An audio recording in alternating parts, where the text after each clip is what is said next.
Good morning. A few weeks ago, Pastor James asked if I would be willing to share my thoughts on St. Paul's status update with you. At first I thought, he's got to be kidding, because I, Carla Brinkman, do not even have a Facebook account. My daughter has one, my husband has one, and my son have one, but I don't have a Facebook account. And I wondered, does he really think I should be sharing during his Facebook sermon series? I knew that I wouldn't be in church today with you because I'd already made plans to be out of town. So I told Pastor James if he wanted to have a live person share, that was okay with me. But he opted for this short video message. By now I'm assuming Pastor James has already explained Facebook status updates to you. I think in order to understand the current status, you often need to read previous posts or status updates in order to make the current status make any sense. That said, here are 4 previous status posts that I believe could have been written about St. Paul's United Methodist Church. Okay, first of all, I believe that St. Paul's United Methodist Church welcomes all people, and always will. That status was true when we moved here over 20 years ago, and from what I hear people say, it is still true today.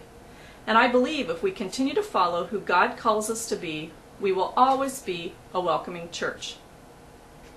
Secondly, St. Paul's United Methodist Church has been growing in faith since we transferred our memberships here over 20 years ago. We've had members participate in Bible studies, walks to Emmaus, Women of Faith, Promise Keepers, Summer Games Camp, mission trips, Financial Peace University. The list could go on. And you know, when you grow, you also have things change. So number 3, St. Paul's United Methodist Church has changed from a pastoral-sized church of up to 150 people attending to a program-sized church of more than 150 people attending. This has taken a conscious effort from former pastors and leaders of our congregation to lay the foundation to bring us to where we are today. When we came here, there were only 4 staff members: a pastor, a secretary, an organist, and a janitor. In the meantime, we added a music director, then a Christian education director, and a nursery attendant. And our staff has changed over the years to the point that we now have 9 staff members: 2 pastors, an administrative assistant, an organist, a music director, an early childhood coordinator, a nursery supervisor, a facility manager, and a director of congregational care. All are a part of our change to being a great program church. The 4th post, I believe that St. Paul's United Methodist Church is grace-filled. And what I mean is, change is not always easy, and deciding to change actually takes longer than change itself. As we have changed from a pastoral to a program church, people in this congregation have worked hard to embrace, accept, and even love each other, even though we often have differing ideas about how things should be. That can only happen because we truly get grace in this congregation. I mean, we understand it.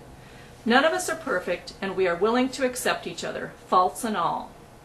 We are grace-filled when we give more than we deserve. And finally, since I serve as one of the current SPRC co-chairs, here's my current status update for our church. St. Paul's United Methodist Church needs to add more staff to keep up with our growth. When we were a smaller church, our needs were fewer. One pastor was able to minister to everyone. Now that we have grown in both faith and size, our needs have expanded and are being served by 9 staff members. In order to keep up with our recent growth, we need to continue to add additional staff time to meet our congregational needs. If you have any questions or comments about this current status, please join SPRC and Finance Committee members at the Town Hall meeting this coming Wednesday evening. So those are some of Carla's ideas, and I really appreciate her taking the time to do that and think about our status and the updates that are being made. And I wanted to focus in on that one that she talked about, us changing from a pastor-sized congregation to a program-sized church, and updating our status that we are now a program-sized church. Even though this congregation has always been a pastor-sized, we've always kind of been in that area. That's what we've known to be the way to be in ministry and to be the church. we have made a change now. Because of our growth, because of the number of people that we have in this congregation, we have to update that status, which means we need to be the church in a little bit different way than we have in the past.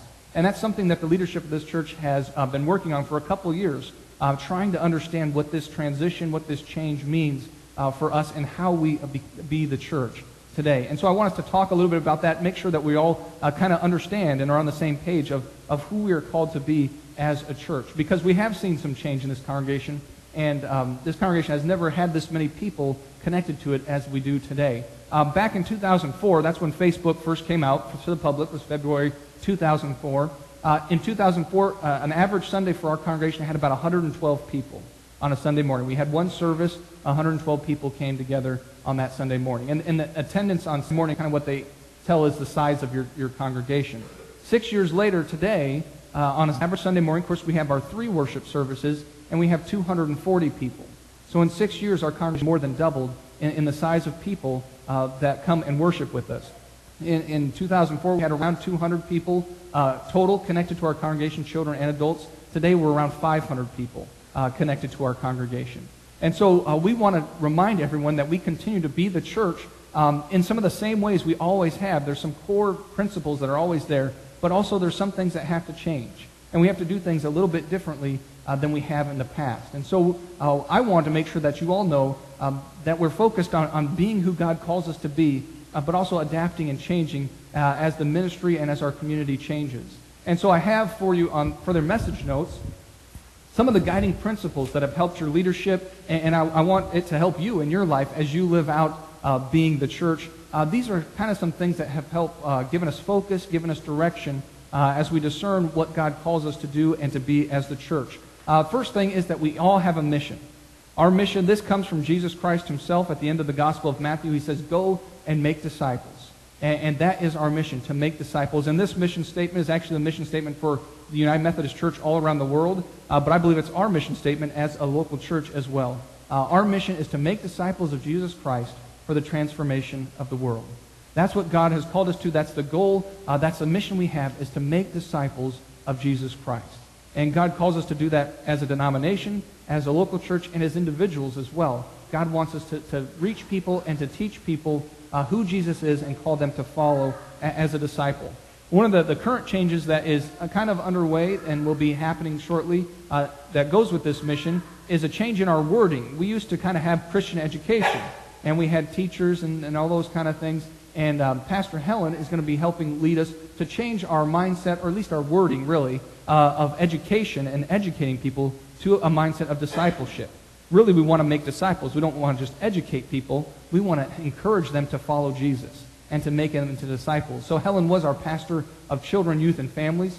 Starting in September, she will become our associate pastor of discipleship because we want discipleship to be a key focus in all that we do. And so that change is coming just to help us at least have our wording match what it is that God is calling us to live out.